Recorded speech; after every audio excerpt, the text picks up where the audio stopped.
നേരത്തെ വായിച്ചു. കരാറിൽ നിന്ന് പിൻവാങ്ങാനുള്ള പൂർണ്ണ സ്വാതന്ത്ര്യം കേന്ദ്രത്തിന് വെച്ചു കൊടുത്തുകൊണ്ട് ഈ കരാറിലെ എല്ലാ അധികാരവും യൂണിലേറ്ററലായി ഏകപക്ഷീയമായി കേന്ദ്രത്തിന് നൽകിക്കൊണ്ടാണ് നിങ്ങൾ കേരളത്തിന്റെ അവകാശങ്ങൾ ബലികഴിച്ചാണ് ഈ കരാർ ഒപ്പിട്ടത്.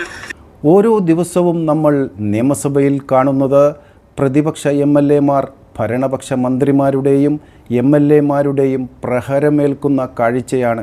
ഒന്നും ചെയ്യാൻ പറ്റാത്ത 35 നനഞ്ഞ കോഴികളെയാണ് നമുക്ക് കാണാൻ സാധിക്കുന്നത്. ഇന്ന് വിദ്യാഭ്യാസ മന്ത്രി N. ശംസുദ്ദീനാണ് പ്രതിപക്ഷത്തെ പൊളിച്ചടുക്കിയത്. ഭരണത്തിലുണ്ടാകുമ്പോൾ PM ശ്രീ പദ്ധതിയിൽ ഒപ്പുവെച്ചതുമായി ബന്ധപ്പെട്ട് രേഖകൾ സഹിതമാണ് ഇന്ന് അദ്ദേഹം നിയമസഭയിൽ സംസാരിച്ചത്. വരാൻ പോകുന്ന സർക്കാരുകൾക്ക് ഒന്നും ചെയ്യാൻ പറ്റാത്ത രീതിയിലായിരുന്നു ഇവരുടെ കരാർ. ഏതായാലും ഈ പദ്ധതിയിൽ നിന്ന് ഒഴിവാക്കാൻ അല്ലെങ്കിൽ ഈ പദ്ധതിയിൽ നിന്ന് മാറ്റി നിർത്താൻ കേന്ദ്ര സർക്കാരിന് മാത്രമേ സാധിക്കൂ എന്ന രീതിയിലാണ് ഒപ്പുവെച്ചത്. സൈബർ രംഗത്ത് പ്രവർത്തിക്കുന്ന കള്ളത്തരങ്ങൾ പ്രചരിപ്പിക്കുന്ന സൈബർ സഖാക്കളെ നിങ്ങൾ കേൾക്കുക.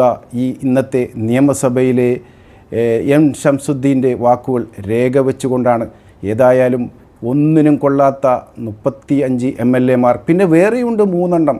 അതിൻ്റെ ചിത്രമേ കാണാനേ ഇല്ല എന്നതാണ് BJP MLA-മാരുടെ അവസ്ഥ.